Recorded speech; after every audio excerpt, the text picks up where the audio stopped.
Welcome to the modern science classes online. बेटा आज हम बात करने वाले हैं क्लास 11th की। और क्लास 11th में हम बायोलॉजी का पोर्शन जो बायोलॉजी पढ़ा रहे थे बायोलॉजी की बात कर रहे हैं। क्लास 11th बायोलॉजी की। और क्लास 11th बायोलॉजी में हमने लास्ट आपको बताया था कि इस चैप्टर के इंट्रोडक्शन के बारे में, बायोलॉजी के इंट्रोडक्शन के बारे में, कि बायोलॉजी जो कैसे काम करती है, जिसमें हमने बताया था बायोलॉजी टर्म जो है गॉटफ्राइड ट्राइवेनस नाम के साइंटिस्ट ने दिया है, जिसको अडॉप्ट कर लिया है बाद में जीन बैप्टिस्ट डी लेमार्क ने। और बायोलॉजी का मतलब होता है बायोस मतलब लिविंग थिंग्स, और logy means study with logic, इतना हम बता चुके थे आपको। और इसके साथ साथ हमने ये भी बताया था कि जो हम पढ़ाएंगे बेटा आपको, उसका हम 80% एकेडमिक सेशन लेके चलेंगे, 80% एकेडमिक का सिलेबस होगा आपका, और 20% आपका हम नीट बेस्ड लेके चलेंगे। क्योंकि कुछ बच्चों जो मुझे फॉलो करते हैं, जो मुझे डिमांड करते हैं कि सर कभी नीट के बारे में कुछ बताया कीजिए, तो इसकी वजह से मैंने इसमें 20% पोर्शन नीट का रखा है और 80% जो है इसमें एकेडमिक का है। तो मेजॉरिटी एकेडमिक की है, तो मोस्टली हम एकेडमिक की ही बात करेंगे। तो इसमें जैसा कि हम अब तक जो बता चुके हैं, जिसमें हमने बताया कि कैसे लिविंग ऑर्गेनिजम्स डेवलप होते हैं और उनके अंदर क्या क्या होनी चाहिए। और एक क्वेश्चन आया था इससे पहले, व्हाट इज़ लिविंग, लिविंग क्या होता है। तो लिविंग के बारे में मैंने बताया था कि वो लिविंग होता है। वैसे तो लिविंग के लिए कुछ करेक्टरिस्टिक्स हैं, आप बोर्ड पे देख सकते हो, दिए हुए हैं। जैसे ग्रोथ है, रिप्रोडक्शन है, मेटाबॉलिज्म है, सेलुलर ऑर्गेनाइजेशन है, कॉन्शियसनेस है, होम्योस्टेसिस है और अडेप्टेशन है। लेकिन जो ग्रोथ की सिंपल इसकी डेफिनेशन में बता सकता हूँ आपको कि लिविंग थिंग्स आप किसको कह सकते हो।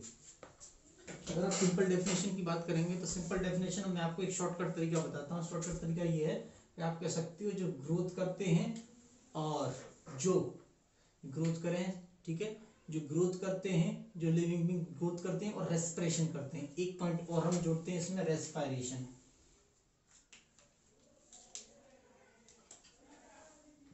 These are the two main factor which define living things।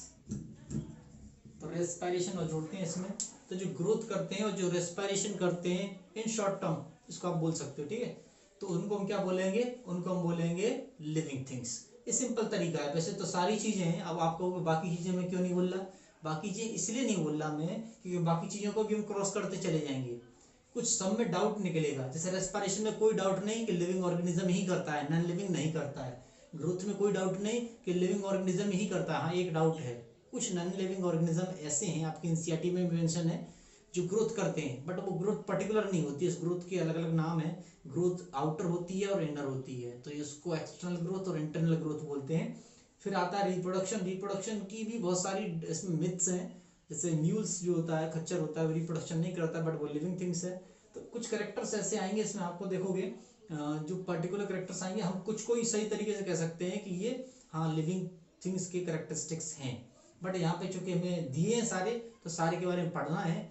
But जो एक्चुअल ट्रू कौन कौन से होंगे हम बताते चलेंगे। लेकिन मैंने अपने हिसाब से एक डेफिनेशन बताई थी आपको, एक सिंपल डेफिनेशन, जिससे आप क्विक पता कर सकती हो कौन लिविंग है कौन नॉन लिविंग है। कैसे, रेस्पिरेशन से और ग्रोथ से। रेस्पिरेशन से ग्रोथ से कैसे, आप जो लिविंग ऑर्गेनिज्म वो रेस्पिरेशन करता है, नॉन लिविंग आप एक मुझे बता दो जो रेस्पिरेशन करता हो, कोई नहीं करता। ऐसे ही ग्रोथ की मैं बात करूंगा तो ग्रोथ भी हर लिविंग ऑर्गेनिज्म करता है, कोई नॉन लिविंग नहीं करता, ठीक है। और रिप्रोडक्शन ये आगे देखते हैं। तो पहले अगर मैं बात करूँ रेस्पिरेशन की, तो एक एक टॉपिक लेके चलेंगे हम, ठीक है बेटा। रेस्पिरेशन आपने दो तरह का पढ़ा होगा, एक है एरोबिक और दूसरा होता है इसमें एनएरोबिक। एरोबिक की बात करें तो एरोबिक जिसमें कोई भी गैस इन्वॉल्व होती है, जैसे ह्यूमन में ऑक्सीजन इन्वॉल्व होती है रेस्पिरेशन में, तो वो एरोबिक रेस्पिरेशन हो गया। प्लांट में कार्बन डाइऑक्साइड इन्वॉल्व होता है तो वो भी एरोबिक रेस्पिरेशन हो गया, बट प्लांट के सेंस में, हमारे सेंस में नहीं। फिलहाल हम अपनी बात करें तो हमारे सेंस में ऑक्सीजन हो जाएगा। एनरोबिक रेस्पिरेशन जिसमें ऑक्सीजन एब्सेंट होगी, ठीक है। जब भी मैं एब्सेंट की बात करूंगा तो मैं -NT लिख दूंगा, ठीक है। प्रेजेंट और एब्सेंट को साइन को ऐसे लिखते हैं हम, प्रेजेंट को +NT लिख देते हैं और एब्सेंट को मैं लिख दूंगा, तो आप ध्यान रखिए आगे से -NT। तो जब भी मैं -NT लिखता हूँ उसका मतलब एब्सेंट है, और +NT लिखता हूँ मतलब इसमें प्रेजेंट है। तो ऑक्सीजन या एब्सेंट है, -NT लिखा है मैंने। एनारोबिक रेस्पिरेशन में जिसमें ऑक्सीजन नहीं होती है, class 10th life process chapter था बायोलॉजी सेक्शन का, जिसमें आप पढ़ चुके हैं। कि यहाँ पर ऑक्सीजन नहीं प्रेजेंट होती है, उसको हम एनरोबिक रेस्पिरेशन कहते हैं। जहाँ आपने दो तरह की कंडीशन पढ़ी होंगी, लैक ऑफ ऑक्सीजन की, यानी जिसमें ऑक्सीजन की कमी होती है, या आपने पढ़ी हुई कंप्लीट एब्सेंस ऑफ ऑक्सीजन वाला। ग्रोथ की बात करें तो ग्रोथ दो तरह की हो जाएगी। यहाँ पर ग्रोथ दो तरह कौन कौन सी हो जाएगी, एक बाहरी ग्रोथ हो जाती है एक्सटर्नल ग्रोथ, एक होती है इंटरनल ग्रोथ, एक्सटर्नल और इंटरनल। तो फिलहाल मैं उस डेफिनेशन को कंप्लीट कर रहा हूँ, सारे डिटेल्स में जाएंगे ऐसा नहीं है, मैं यहीं पे डिफाइन कर रहा हूँ, बट मैं क्या कर रहा हूँ बेटा, अभी सिर्फ इसकी थोड़ा थोड़ा, ये अपनी जो मेरी डेफिनेशन है, पर्सनल डेफिनेशन है जो मैंने बनाई है, और जो मुझे लगता है बच्चों को ये याद होनी चाहिए, और इससे क्या इजी हो जाएगा आपको। तो इसमें आप देखो दो ही डेफिनेशन, दो चीज हो सकती है, क्या, जो रेस्पिरेशन करे और जो ग्रोथ करे। अब आपको कौन सा रेस्पिरेशन करे, एरोबिक या एनारोबिक, दोनों ही। रेस्पिरेशन में कोई चॉइस नहीं है, रेस्पिरेशन कोई भी करे, बट वो लिविंग थिंग्स को डिफाइन करता ही करता है, ठीक है बेटा। लेकिन अगर मैं ग्रोथ की बात करूं तो एक्सटर्नल ग्रोथ नहीं डिफाइन करती लिविंग ऑर्गेनिज्म को, इंटरनल करती है। कैसे, एक्सटर्नल ग्रोथ डिफाइन नहीं करेगी लेकिन इंटरनल करेगी, कैसे। अब आप देखो कुछ एग्जांपल मैं आपको देता हूँ, जैसे पहाड़ आपने देखे हो, तो पहाड़ों को आप देखो, जैसे यहाँ मैं पढ़ रहा हूँ, ये पहाड़ है, ठीक है, ट्रायंगल बन गया मान के चलो, और इस पर ये मैं ब्लू कलर की ये डस्ट वगैरह डाल देता हूँ या बालू डाल देता हूँ, इसको आप डस्ट या सैंड कह सकते हो। ये पहाड़ जो, अब आपको पहाड़ का एग्जांपल मैंने क्यों दिया, इसलिए दिया कि कुछ साल बाद देखोगे, आज 2020 चल रहा है, मान के चलते हैं इस पहाड़ को मैंने 2018 में देखा था, और 2018 में देखा था तो इमेजिन करना है सिर्फ, वैसे हो नहीं सकता, 6 फीट इसकी लंबाई थी, बट 2020 में देखा तो ये 12 फीट का हो गया, यानी इसने 6 फीट की ग्रोथ कर ली। बट ये ऐसा नहीं है कि लिविंग ये ग्रोथ कर रहा है, तो ग्रोथ कैसी हो गई है, ये एक्सटर्नल ग्रोथ हो गई। तो एक्सटर्नल ग्रोथ को हम लिविंग थिंग्स का कैरेक्टर नहीं मानते, क्यों, क्योंकि वो अंदर से नहीं हुई ना, ये टेम्परेरी ग्रोथ है, अभी डस्ट उड़ जाएगी, सैंड हट जाएगी, तो वापस से फिर वैसे ही हो जाएगा। तो सैंड मॉल्ट्स करके एग्जांपल दिया आपकी एनसीईआरटी में, तो सैंड्स हो जाएंगे, ठीक है, और हिल्स हो जाएंगे, तो it does not recognise the living things, it does not define the living things, ये डिफाइन ही नहीं कर सकते उसको, कैसे डिफाइन करेंगे, जब वो एक्सटर्नल ग्रोथ करना है, बाहर से ग्रोथ तो मान थोड़ी आती है, that doesn't matter, that doesn't matter, वो काम नहीं करेगी, उसको हम नहीं ले सकते। बट क्यों नहीं ले सकते, और डीपर जाएंगे, बट फिलहाल तो मतलब क्या, जो रेस्पिरेशन करते हो, चाहे वो एरोबिक करें चाहे एनारोबिक करें, और जो ग्रोथ करते हो कैसी, सिर्फ इंटरनल, उसको हम लिविंग थिंग्स कह सकते हैं। बाकी कैरेक्टर्स को भी मेजर करेंगे, एक सिंपल डेफिनेशन हो गई लिविंग थिंग्स की, कि क्वेश्चन है आपकी एनसीईआरटी में, व्हाट इज लिविंग, ठीक है, 11th की एनसीईआरटी में दिया है। अब हम बात करते हैं, एक एक कैरेक्टर्स को ऑब्जर्व करेंगे। इसमें पहला कैरेक्टर हम अपना लेके चलेंगे, जो हमारा पहला कैरेक्टर है वो क्या है, रेस्पिरेशन। रेस्पिरेशन पढ़ेंगे, और ये रेस्पिरेशन के बारे में आप पढ़ चुके हैं 10th में, लाइफ प्रोसेस चैप्टर में, ये आपने रिसेंट एग्जाम दिए हैं। देखो मैं समझाता हूँ फिर भी, रेस्पिरेशन आपने पढ़ा था, लाइफ प्रोसेस टॉपिक था, और रेस्पिरेशन की वहाँ आपने प्लांट और एनिमल में दोनों में पढ़ा था, बट यहाँ सिर्फ हमें डिफाइन करना है रेस्पिरेशन, ठीक है। तो दो तरह का हो जाएगा बेटा रेस्पिरेशन,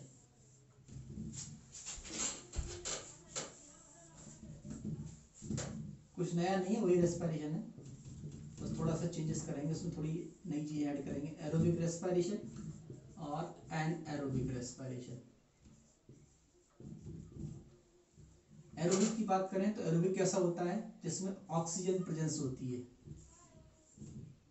प्लस एंटी मतलब क्या हो गया इसका, ऑक्सीजन प्रेजेंट है, और एनारोबिक जिसमें ऑक्सीजन एब्सेंट होती है, minus anti. Oxygen is common factor for human being, that's why called it oxygen, that why taking example of oxygen, इसीलिए हमने उसका एग्जांपल लिया कि कॉमन होती है ह्यूमन बीइंग्स में, ठीक है। तो यहाँ ऑक्सीजन एब्सेंट ऑक्सीजन लिख दिया है मैंने, चलो मैं ऐसे लिख देता हूँ, ऑक्सीजन एब्सेंट इस तरह, ठीक है। तो एरोबिक रेस्पिरेशन में इसमें ऑक्सीजन प्रेजेंस है। अब आपको इससे मतलब क्या है, रेस्पिरेशन का मतलब क्या था, हेल्प करना किसमें, ब्रेक डाउन ऑफ फूड, आपने पढ़ा है ना लाइफ प्रोसेस में, ब्रेक डाउन ऑफ फूड में हेल्प करता है। जैसे किसी सेल में, एक सेल में जब ग्लूकोज पहुंचता है, और उसी सेल में जब ऑक्सीजन आता है, ऑक्सीजन और ग्लूकोज दोनों आते हैं, तो ये एक दूसरे को तोड़ देते हैं। कैसे, ग्लूकोज का फॉर्मूला क्या होता है, C6H12O6, जिसके पास इसका जो रेशियो बनता है वो कितना होता है, 1:2:1। अभी ये क्या होता है, ये बायोमोलिक्यूल्स में बताएंगे हम आपको, एक चैप्टर आएगा बायोमोलिक्यूल्स, उसमें समझाएंगे, जो बहुत ही इंपॉर्टेंट है 12th क्लास के लिए भी, और नीट के लिए भी बहुत इंपॉर्टेंट है। तो यहाँ पर रेशियो ये रहता है, मतलब 6 कार्बन के मॉलिक्यूल्स हैं, 6 ऑक्सीजन के मॉलिक्यूल हैं और 12 हाइड्रोजन के मॉलिक्यूल्स हैं। इन दोनों के मॉलिक्यूल के कंपेरिजन में इसके मॉलिक्यूल 2 गुना है, ज़्यादा है, 12 है, तो इसलिए 1:2:1 का रेशियो रहता है। खैर, तो ऑक्सीजन, ग्लूकोज और ऑक्सीजन की प्रेजेंस में कैसे टूटेगा? ग्लूकोज का फॉर्मूला था C6H12O6, इसमें ऑक्सीजन ऑलरेडी आ चुकी है, अभी किसमें ब्रेक डाउन हो जाएगा? आपको बता दें ये ब्रेक डाउन हो जाता है ऑक्सीजन की वजह से किसमें बताइए? कार्बन डाइऑक्साइड में, वाटर में और एटीपी में। एक एनर्जी निकलती थी, इसका नाम था एटीपी, एडिनोसिन ट्राइफॉस्फेट। ये जो प्रोसेस है ये एरोबिक है, इसमें कार्बन डाइऑक्साइड हमारे किसी काम का नहीं है। तो जब सांस लेते हैं तो ऑक्सीजन लेते हैं, जब छोड़ते हैं तो खाना जब टूटता है तो ये कार्बन डाइऑक्साइड निकलती है। कुछ बच्चों का सवाल था, सर हमने जब सांस छोड़ते हैं तो गर्म गर्म निकलती है, हीट निकलती है जो कार्बन डाइऑक्साइड में से। यस, उसका कारण क्या है? क्योंकि फूड जब टूटता है ना तो उसमें से एनर्जी रिलीज हुई है, तो गर्मी आई है। देखो आप जब सांस छोड़ते हो ना तो क्या होता है? हीट निकली। हीट क्यों निकली? क्योंकि कार्बन डाइऑक्साइड है। कार्बन डाइऑक्साइड थोड़ी गर्म होती है, फ्लेमेबल गैस होती है ये, ठीक है, क्योंकि फूड के टूटने की वजह से निकली, तो इसीलिए वो गर्म होती है। तो कह सकते हो वार्म ब्रीथ जो होता है ना, ये हालांकि आपके उससे 11 से कनेक्टेड नहीं है, बट थोड़ा सा नीट से है। नीट में एक क्वेश्चन ट्रिकी पूछा गया था, ये जिपमेर में शायद पूछा गया है। जिपमेर एक एग्जाम होता है नीट का, सॉरी मेडिकल का, तो उसमें पूछा गया है कई बार। तो और ये वाटर निकलेगा, वाटर तो हमारे लिए जरूरी। अब इसमें से पहले हमें पता करना है एसेंशियल कौन सा है। ये हमारे लिए एसेंशियल नहीं है, ये एसेंशियल है, ये एसेंशियल है। मेन मकसद था हमारा इसको लेना खाने से, एटीपी, वो हमें मिल गई। तो इसी ये रेस्पिरेशन हुआ, ये सेल के अंदर रेस्पिरेशन हो रहा है क्योंकि यहाँ ऑक्सीजन इन्वॉल्व हो गई। तो इस प्रोसेस में हमें एटीपी मिली। एटीपी को बोलते हैं energy currency of the cell, ठीक है, मतलब पैसा है सेल का, एडिनोसिन ट्राइफॉस्फेट बोलते हैं, पढ़ चुके होंगे आप, बस थोड़ा सा मैं इसको डिफाइन कर रहा हूँ। एनरोबिक में आपको बता दें, अब ऐसी प्रोसेस सिर्फ किस में होती है? एरोबिक वाली। जैसे प्लांट करते हैं एरोबिक रेस्पिरेशन, करते हैं नहीं करते? हाँ करते हैं। अब आपको प्लांट नहीं करते, बट यहाँ पर अपनी हिसाब से लेके चलें तो बेस्ट एग्जाम्पल हमारा ह्यूमन का हो जाएगा, ह्यूमन हो जाएगा और ऑल एनिमल्स हो जाएंगे जो भी ऑक्सीजन टेक करते हैं, ठीक है। बट प्लांट की बात करेंगे, प्लांट की बात इसलिए नहीं करते क्योंकि वो हमारे लिए एनरोबिक करता है, हमारी हमारी सोच में। क्यों लेता तो वो भी है, बट वो कौन सी गैस लेता है? कार्बन डाइऑक्साइड लेता है। हमें लगता है वो एनरोबिक रेस्पिरेशन कर रहा है, नहीं जी, उसके लिए वो अच्छी है। कार्बन डाइऑक्साइड के लिए जैसे हमारी ऑक्सीजन अच्छी है, ऐसी कार्बन डाइऑक्साइड उसके लिए अच्छी है, तो वो भी एक तरह का रेस्पिरेशन है। खैर उसको यहाँ नहीं लेंगे हम एग्जाम्पल को। दूसरा एनरोबिक की हम बात करें तो यहाँ दो कंडीशन बन जाती है, एक तो ऑक्सीजन की कमी हो जाए, लैक ऑफ ऑक्सीजन, और एक में एब्सेंस हो, ठीक है, ये आप पढ़ चुके होंगे, याद आ रहा हो आपको 10th का। तो एब्सेंस ऑफ ऑक्सीजन की बात करें हम तो इसी ग्लूकोज को तोड़ना पड़ेगा, C6H12O6 प्लस। अब ऑक्सीजन की कमी है तो मैं O2 को थोड़ा नीचे एरो करके दिखाता हूँ। और आपको बता दें ये पहले टूटता है किसमें? पायरुविक एसिड में। क्यों टूटता है, कैसे टूटता है, डिटेल में जाएंगे, अभी चैप्टर आएगा तब, ठीक है। रेस्पिरेशन इन ह्यूमन बीइंग और प्लांट। फिलहाल इतना समझो कि ऑक्सीजन टूट गया, अभी किसमें टूट जाता है? यहाँ पर एक नई चीज बनती है जिसका नाम है लैक्टिक एसिड। ये रिएक्शन में जो बता रहा हूँ लैक ऑफ ऑक्सीजन वाली है, ठीक है। लैक्टिक एसिड बनेगा और साथ साथ यहाँ पे बहुत सारे प्रोडक्ट बनते हैं जो बन रहे थे, जैसे कार्बन डाइऑक्साइड निकलता है, प्लस क्या निकलेगा यहाँ से? वाटर निकलता है, और सॉरी वाटर नहीं निकलेगा यहाँ से, लैक ऑफ ऑक्सीजन में एटीपी निकलेगा। बट एटीपी के मॉलिक्यूल्स यहाँ पर 2 निकलते हैं और यहाँ पर आपको बता दें 36 निकलते हैं अकॉर्डिंग टू सर 38 आपकी एनसीईआरटी के अकॉर्डिंग, बट जो प्लांट में है वो 36 निकलते हैं। तो एक तो हो गया एरोबिक वाली कंडीशन, एक लैक ऑफ ऑक्सीजन वाली कंडीशन एनारोबिक में, ठीक है, अलग नहीं है। और एक हो जाएगी कंप्लीट एब्सेंस ऑफ ऑक्सीजन वाली कंडीशन। वो कैसे होगी देखो उसको भी।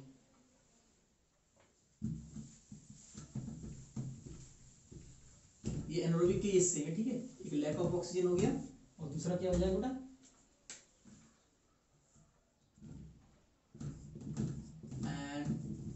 एरोबिक। एनारोबिक के दो हिस्से थे, एक था लैक ऑफ ऑक्सीजन जिसको हम देख चुके हैं, लैक ऑफ O2, और दूसरा क्या हो जाएगा? Complete absence of O2। Lack of oxygen की हम बात करें तो ऐसे ऑर्गेनिज्म करते हैं, कभी कभी हमारी मसल्स भी करती हैं। एग्जाम्पल नहीं बताया हमने, ह्यूमन मसल्स भी ऐसा ही करती हैं। ह्यूमन मसल्स भी क्या करती हैं? लैक ऑफ ऑक्सीजन रेस्पिरेशन करती हैं, कि इसमें फटीग होता है हमारी मसल्स में। फटीग क्या होता है? अचानक से ही हमारी जो मसल्स हैं वो क्रैम्प करना शुरू करती है, अकड़न होती है ना शरीर में, उसी की वजह से होती है। तो जबकि उसमें ग्लूकोज या लैक्टिक एसिड जमा हो जाता है हमारी मसल्स में, लैक्टिक एसिड जमा हो जाता है, इसकी वजह से कड़न महसूस होती है हमें। और ऐसा तब होगा जब हम बहुत ज़्यादा हार्ड एक्सरसाइज करेंगे, वेट लिफ्टिंग वगैरह जो जिमिंग करते हैं उनके लिए, ठीक है। तो ये ह्यूमन के अंदर हो जाएगा, ह्यूमन मसल्स के अंदर। तो मैं यहाँ लिख देता हूँ, ठीक है, muscles human, lack of oxygen वाला भी देख चुके कैसे होता है। ज़्यादा डीपर नहीं जाना है क्योंकि यहाँ पे सिर्फ हम कैरेक्टरिस्टिक्स पढ़ रहे हैं, इसलिए मैं डीपर नहीं जा रहा। डीपर जाएंगे आगे जब चैप्टर आएंगे डिटेल में तब। कंप्लीट एब्सेंस ऑफ ऑक्सीजन में एक ही बनेगी कंडीशन, क्या बनेगी, C6H12O6। इसको ब्रेक डाउन करो, ऑक्सीजन है ही नहीं तो किसमें ब्रेक डाउन हो जाएगा ये, यहाँ कार्बन डाइऑक्साइड आ जाती है, कह सकते हो, ठीक है, प्रेजेंस में होता है क्योंकि ऑक्सीजन नहीं होती तो कार्बन डाइऑक्साइड ही होती है मोस्टली। अभी किसमें ब्रेक डाउन हो जाएगा, पहले टूटता है इथेनॉल में, सॉरी पायरुविक एसिड में टूटेगा पहले, कॉमन पायरुविक एसिड है, ठीक है, दोनों में, लैक ऑफ ऑक्सीजन वाले में भी और इसमें भी, और फिर टूट जाता है इथेनॉल में। Ethanol is a impure alcohol कह सकते हो, ठीक है, इसको हम C2H5OH बोलते हैं, एक तरह का इम्प्योर एल्कोहल है।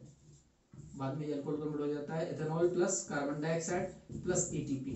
अब यहाँ जो ATP निकली इसमें भी 2 मॉलिक्यूल्स हैं, ये हमारे लिए बेकार है। अब अच्छे बेकार की बात करें तो लैक्टिक एसिड, जैसे पीछे वाले ने देखा था, लैक्टिक एसिड हमारे लिए अच्छा नहीं है, ज़्यादा अच्छा नहीं है, कम अच्छा है।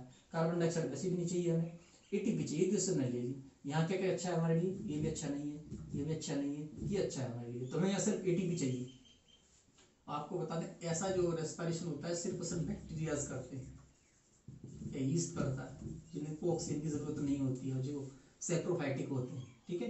तो आज हमने समझा रेस्पिरेशन क्या होता है। अब डिटेल नहीं जा रहा है, क्यों, चैप्टर्स इनके लिए दिए गए, प्लांट एंड रेस्पिरेशन या चैप्टर है जो आपने टॉपिक पढ़े थे 10th में, वो यहाँ चैप्टर्स कन्वर्ट हो चुके हैं। एनिमल्स फिजियोलॉजी और प्लांट फिजियोलॉजी दी होगी, अगर आपने बुक्स परचेज कर ली NCERT की तो अब तक आपके समझ में आ गया होगा कि जो लाइफ प्रोसेस में या जो 10th में आपके चैप्टर्स दिए गए थे बायो सेक्शन में, यहाँ आके वही चैप्टर्स बड़े हुए हैं, वही टॉपिक बड़े हुए हैं। यहाँ प्लांट के अंदर रेस्पिरेशन का पूरा अलग टॉपिक दिया है और एनिमल के अंदर रेस्पिरेशन का अलग टॉपिक दिया है, स्पेशली ह्यूमन बीइंग के अंदर। तो एक बात समझ में आती है, इतना ही में समझना, कैरेक्टरिस्टिक समझ रहे हैं ना, अभी हम डिटेल में जाएंगे चैप्टर्स के हिसाब से। नेक्स्ट कैरेक्टरिस्टिक्स होगा इसमें हमारा ग्रोथ, जो हम समझेंगे कल, ओके। अगर आपकी कोई क्वेरीज हो तो आप जरूर कमेंट करके बताइए, ठीक है। और आप अगर चाहते हैं कि नीट की मैं प्रिपरेशन करवाऊँ आप सुनिए, और नीट का अगर ऐसा कंटिन्यू रखें इसको हम, और आपके टॉपिक हमारा ये चैनल जो सब्सक्राइब जरूर कर लीजिए ताकि आपको पता चलते रहे कि क्या क्या वीडियोस आ रही हैं, ठीक है, नोटिफिकेशन आता है आपके पास में। Okay, thank you so much बेटा, watching and listening to me.